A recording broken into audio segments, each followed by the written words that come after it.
My son discovered my income, so he showed up with his lazy wife and demanded that I give him a share. For 13 years I lived in silence, waiting for a phone call from my only son.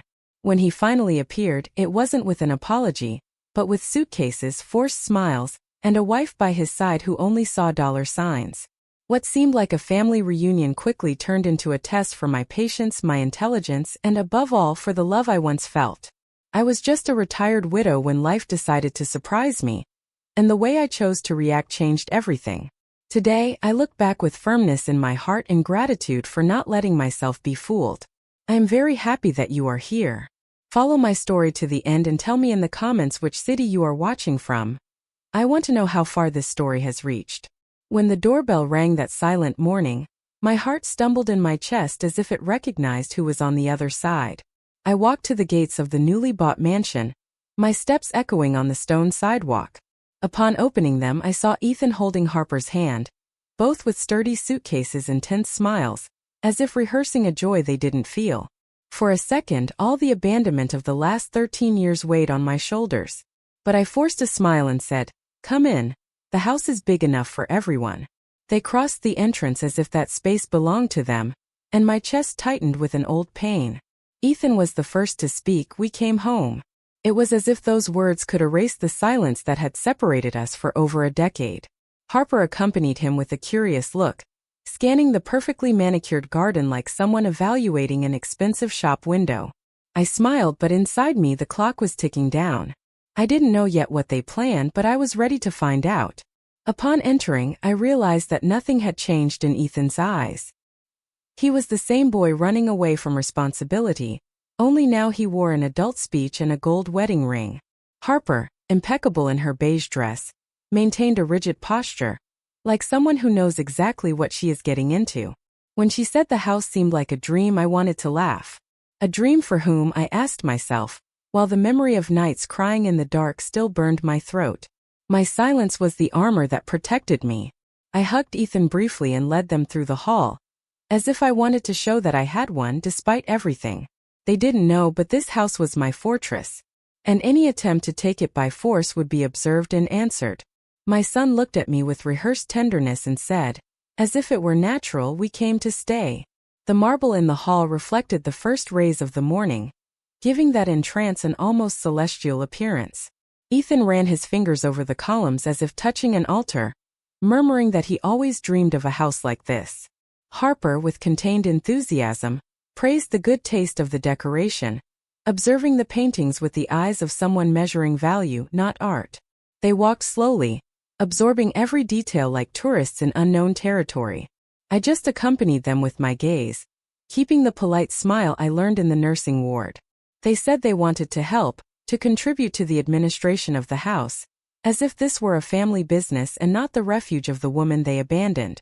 Harper mentioned ideas to modernize the environments to bring new life to the space. Ethan spoke of finances, of possible investments. I listened to everything quietly, allowing them to get lost in their own performance. When I finished showing the main hallway, I stopped in front of the office door and said, calmly, "You have a lot to learn about this house." As soon as I turned my back, I took my cell phone out of my pocket and discreetly activated the camera hidden in the entrance chandelier. It was a modern system, almost invisible, covering the main rooms. I did this with a frightening naturalness, as if it were routine. Their confidence was my ally. The more they spoke, the more they would reveal. It wasn't paranoia, it was precaution. I had learned, in the most painful way, that blind trust is an invitation to betrayal. Harper commented that the energy of the house was powerful. I just smiled. Yes, I thought. It was the power of someone who is no longer afraid to lose. When I walked away, I disguised the touch on the cell phone and checked. All cameras were active. She discreetly turns on a hidden camera.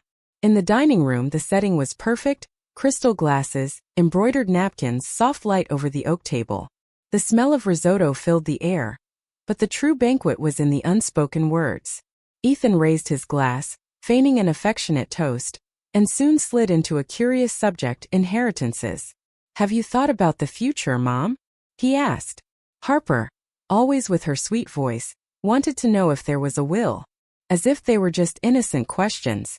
I answered lightly, "Inheritances are for when the heart goes silent, And mine is still beating quite strong. We laughed and the game continued. Harper commented that united families plan everything together, including what they leave behind. Ethan tried to soften it. It's not out of self-interest, of course, but we just want to understand. I observed their expressions, the eyes that looked away too quickly, the fingers that gripped the silverware tightly. They were not prepared for how much I already knew. While they spoke, my mind worked like a scalpel. I dissected every sentence, analyzed the pauses, stored everything for later. The Harper smiling in front of me was the same woman who had changed her name 3 times, according to the report that was still to come. Ethan, my boy, seemed like a shadow of the man he could have been. But I would not let myself be fooled. The pain of abandonment had trained me for this. At that table, we were 3 actors with different scripts. They pretending affection, I acting out generosity. When dessert arrived, Ethan held my hand and said, "We are going to do everything right, Mom. We promise." I offered the east wing of the mansion with a calm smile, as if that were a gesture of affection.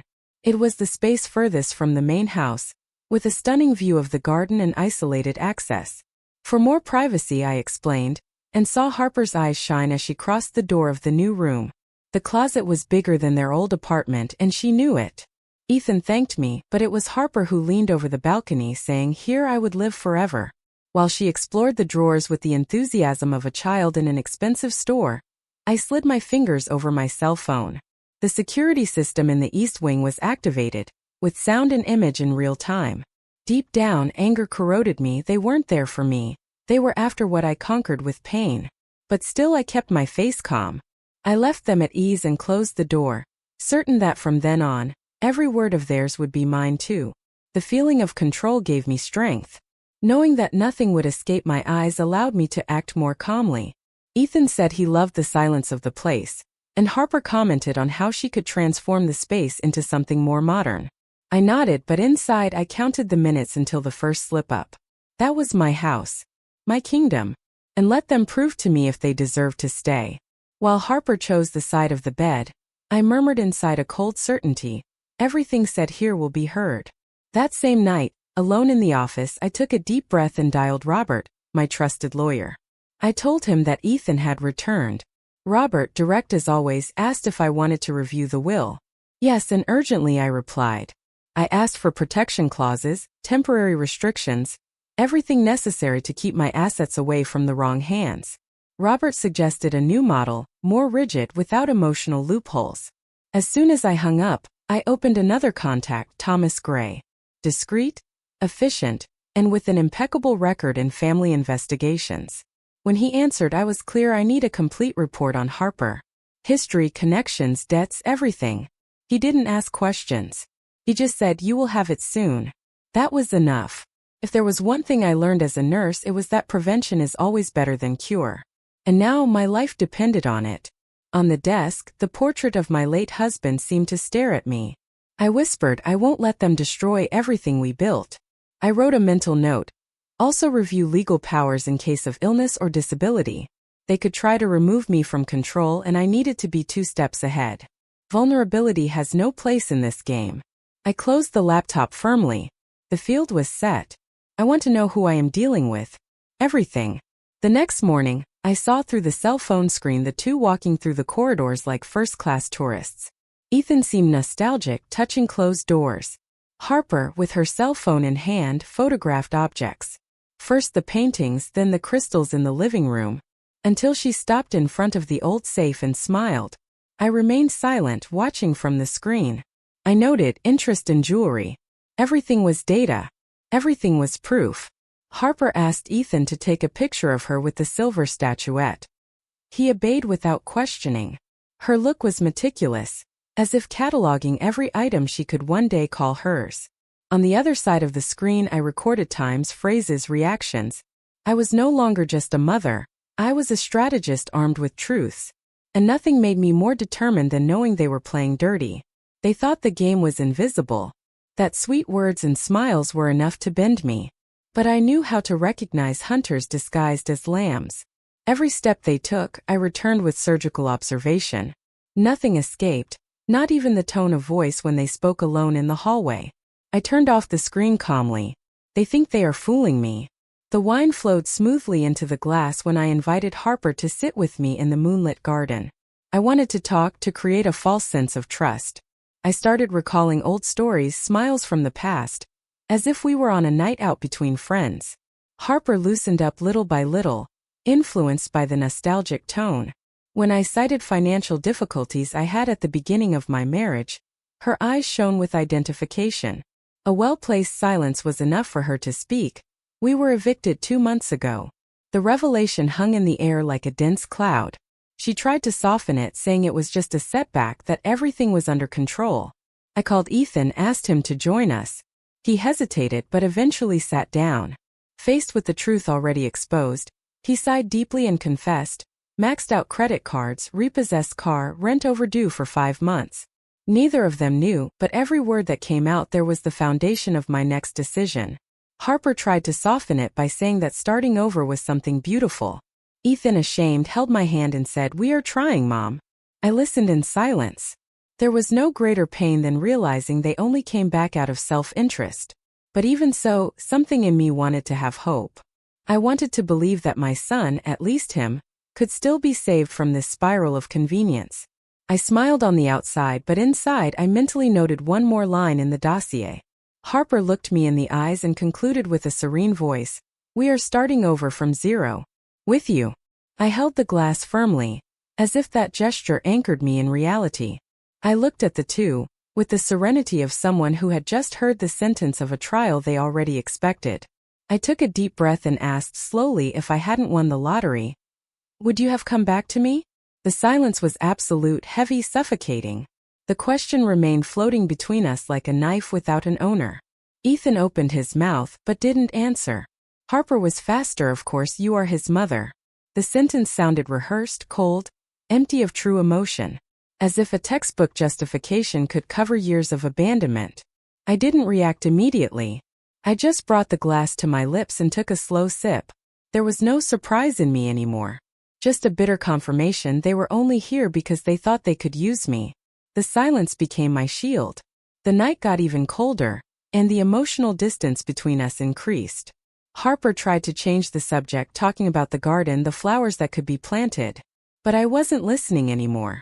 My mind was far away, architecting the next moves. It was no longer a matter of affection. It was strategy, protection, and justice. They dug their own hole with every lie.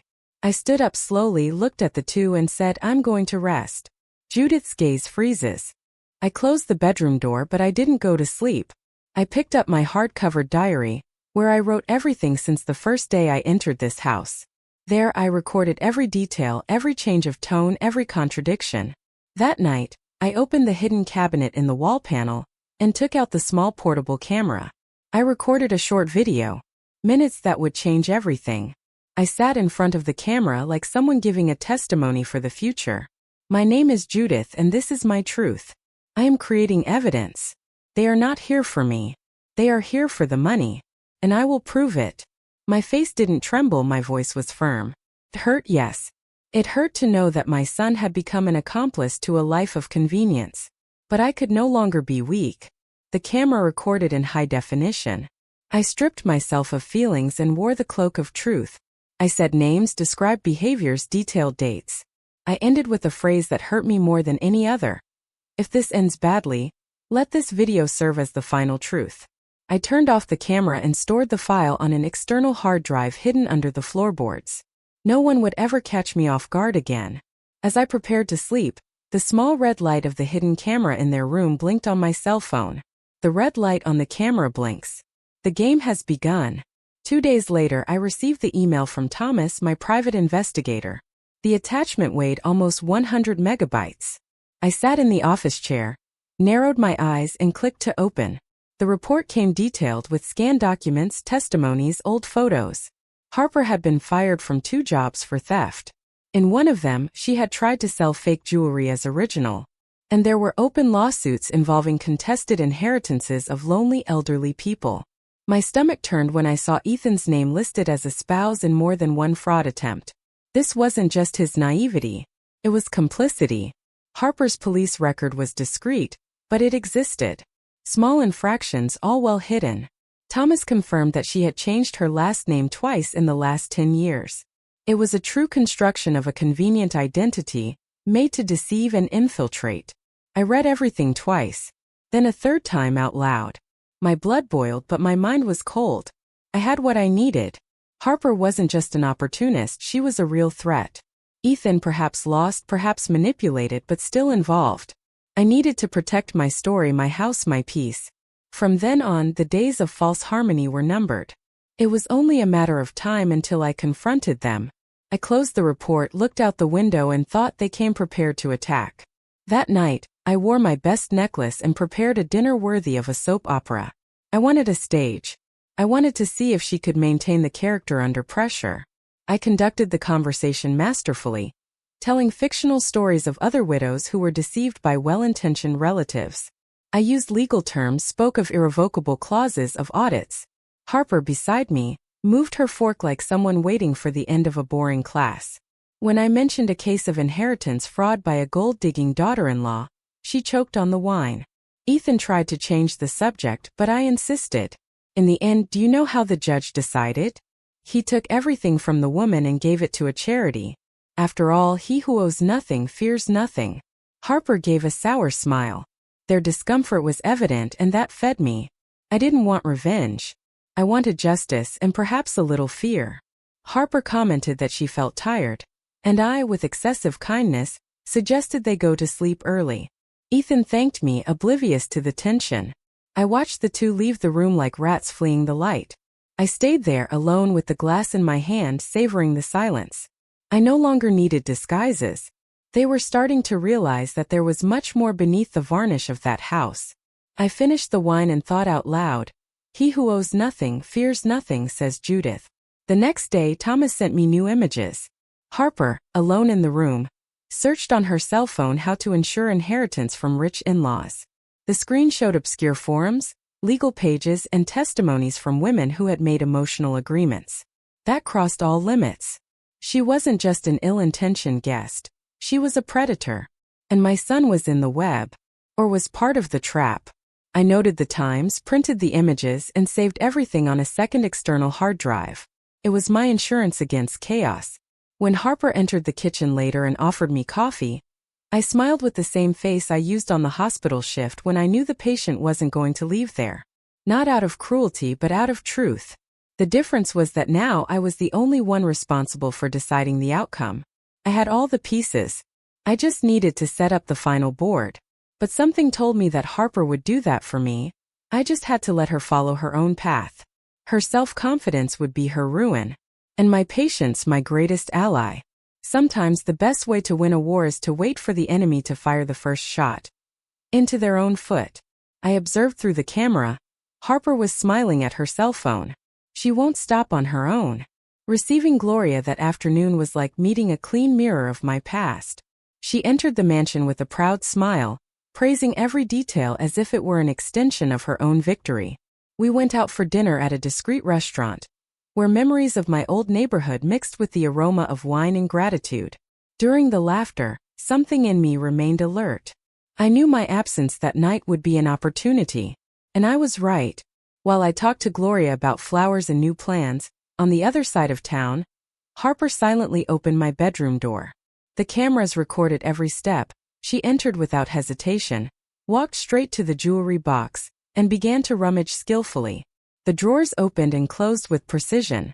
She wasn't there for the first time. The images were clear, brutal, with no room for doubt.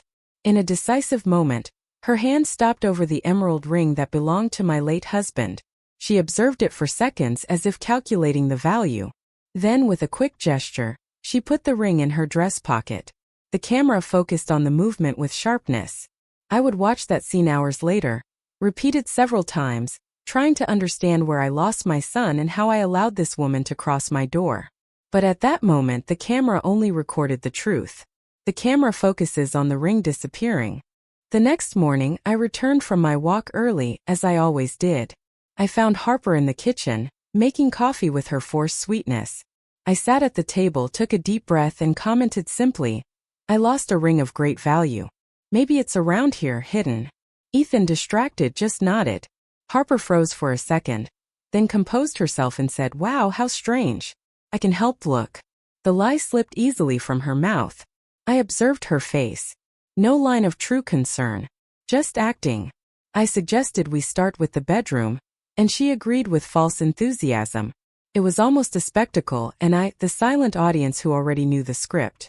The morning passed between empty searches and improvised excuses. I just watched, letting her entangle herself even more. In the late afternoon, I received the message I expected. Thomas had tracked the ring. A contact from the pawnshop had sent the photo. It was it. The glittering emerald, now listed as a family piece with no sentimental value. The image hit me like a punch, not for the object but for the contempt of the betrayal. I put the cell phone away calmly. The stage was set. Now, all that remained was to turn on the lights. I got up from the chair slowly and murmured, "Judith receives an SMS. Photo of the ring at a pawn shop." Dinner that night tasted like a sentence. I set the table with care, like a hostess who welcomes with affection, or like a judge about to give the verdict. Harper appeared dressed up, smile on her face, pretending nothing had happened. Ethan, as always, seemed oblivious to what was going on in the shadows of his own home. They sat down, praised the smell of the food, and for an instant I almost believed the performance. I waited for the right moment. When the glasses clinked in the toast, I slid the envelope across the table. "Interesting. This receipt here is from today," I announced with the serenity of someone who knows exactly the weight of every word. Harper took the paper, and her color vanished immediately. Ethan looked confused. "It's from the pawn shop in town. Do you recognize this ring, Harper?" The silence fell like a stone. Harper tried to explain herself. She stuttered, spoke of a misunderstanding, but the truth had already won. Ethan looked at me, stunned, not knowing what to say. I remained firm. "Here thieves do not stay." The words were not shouted. They were whispered with the firmness of someone who will no longer be deceived. I stood up from the table. The decision was made, and Harper, for the first time, understood that there was no more room for her there. And without anyone asking, she left. "Harper is kicked out." Ethan came after me in the office a few hours later. His steps were heavy, as if he carried the weight of the world on his shoulders. He started to speak, saying that everything was a misunderstanding, that Harper was pressured, that debts had blinded them. But I didn't interrupt him.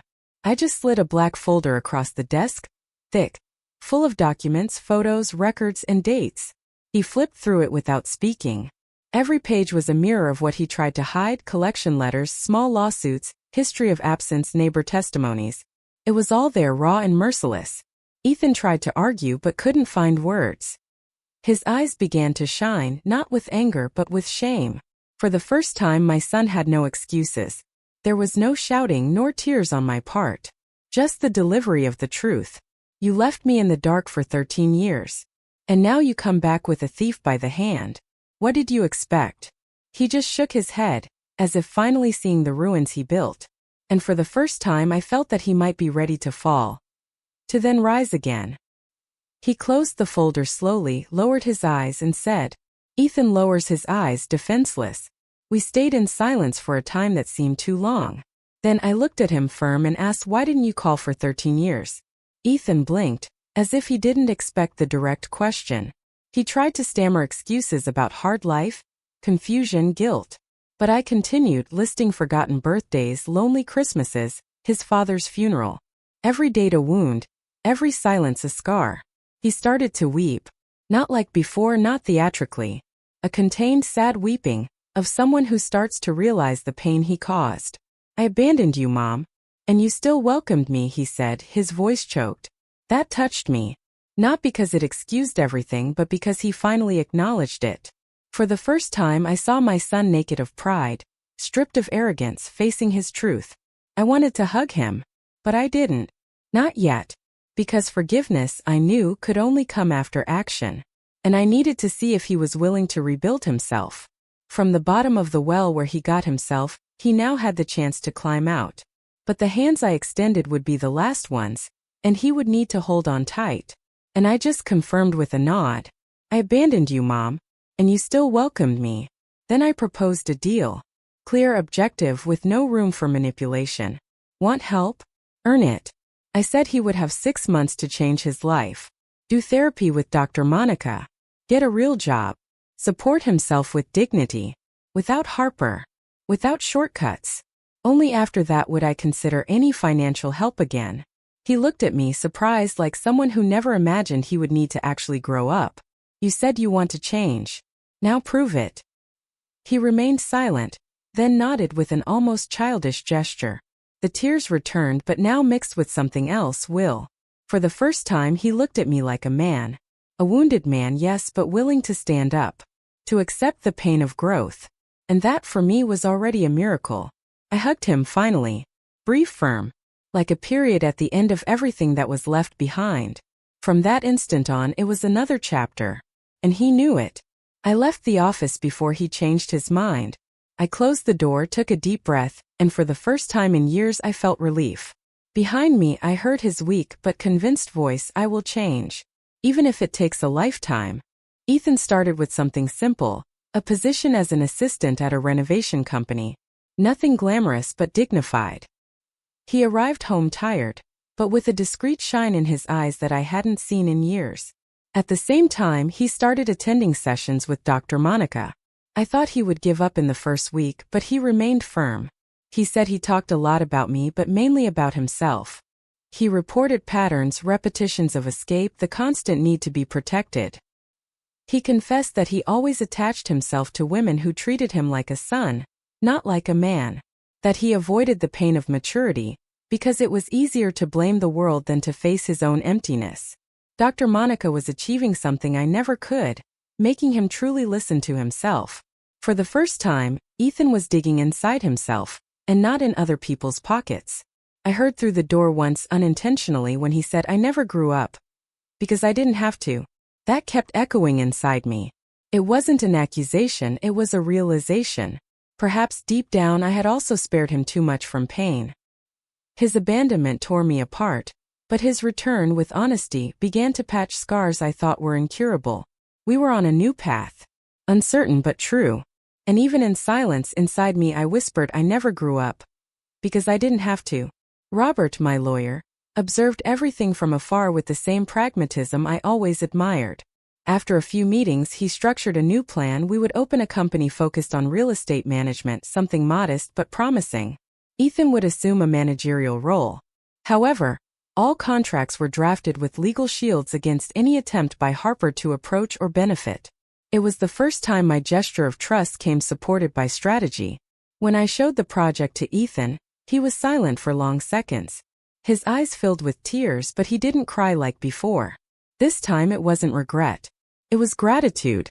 He took the documents with trembling hands and said, "Do you really believe in me?" I just smiled. Because believing now came with clear limits. I helped him, yes, but only as long as he helped himself too. Over time he started calling me boss in a playful tone.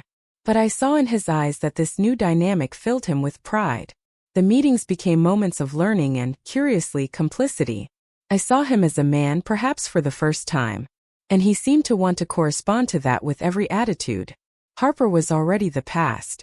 I walked to the balcony, took a deep breath and smiled alone. Ethan discovers the plan and gets emotional. Dr. Monica was clear during an informal conversation we had. Ethan's biggest challenge isn't the work. It's continuing when everything seems difficult. I mentally noted that phrase like someone registering an important diagnosis. Stability was never my son's strong suit. He knew how to start with enthusiasm but quit at the first turn. This new phase would require from him something he never knew how to sustain: persistence. He had good days and others not so much. Sometimes he came back downcast, frustrated, doubting himself. But he didn't give up. And that for me was the true victory. I saw when he locked himself in his room after a difficult week and, instead of disappearing as he did before, opened the computer and continued his company report. The will to win, to remain dignified, began to sprout from within. I didn't intervene. I just watched from the slightly open door in silence. Each key typed was a note of redemption. He was no longer the boy who ran away. He was the man who decided to stay, fight, rebuild. And at that moment I understood that love is not just welcoming. It is also teaching to walk alone. Ethan was taking his first steps with firmness. There in the dark of the room, I saw a new story being born. Ethan comes home. opens the computer and continues the work. It was late afternoon when Ethan's phone rang, and I saw his body stiffen upon seeing the name on the screen. Harper. He answered in silence, listened for long minutes without interrupting. On the other side she was crying, saying she was living in her car without money, without a job. She apologized with the same voice she once used to manipulate, and amidst the crying she begged, "Let me come back. You are my husband. You have a legal obligation." I watched from afar without interfering, without pressuring. I just observed. Ethan, quiet, listened to everything with lost eyes. The woman who pushed him into the abyss was now asking for help. Maybe she was telling the truth, or just using the last card she had left. It was hard to know, but at that moment the choice was his. Only his. After hanging up, Ethan sat on the balcony, looking at the horizon without saying a word. I approached slowly, sat beside him. He looked at me as if waiting for advice, but all I said was, "Decide like a man. I won't interfere." It was time for him to assume his own destiny, with all the consequences that came. Harper was the final test. He looked at the phone again. He looks at the phone. Silence. Ethan spent the night without speaking about the subject. Only the next day after breakfast did he pick up the cell phone again and make the call. His voice was firm, mature. "Harper, I heard everything. But until you change, there is no us. I am changing, and I won't allow you to drag me back." The silence on the other side was heavy. No pleading. No request. Just the nervous breathing of someone who didn't believe what she was hearing. He continued, "I wish you well. But I have a path now, and it has no room for lies." He said everything with the serenity of someone who finally understood the value of his own dignity. It was hard, of course, but necessary. Sometimes loving someone means letting them go, or stopping them from destroying us once again. I saw when he hung up the phone, there was no immediate relief nor tears. Just a sigh. A period. Harper was part of a past that he now chose not to repeat. I hugged him, this time without words. The gesture said everything. I was proud, and for the first time without fear of tomorrow. The phone fell into absolute silence. Harper hangs up without answering. Time passed slowly but left good marks. Ethan, little by little, established himself within the company. He started helping with smaller projects, then moved on to lead complex tasks.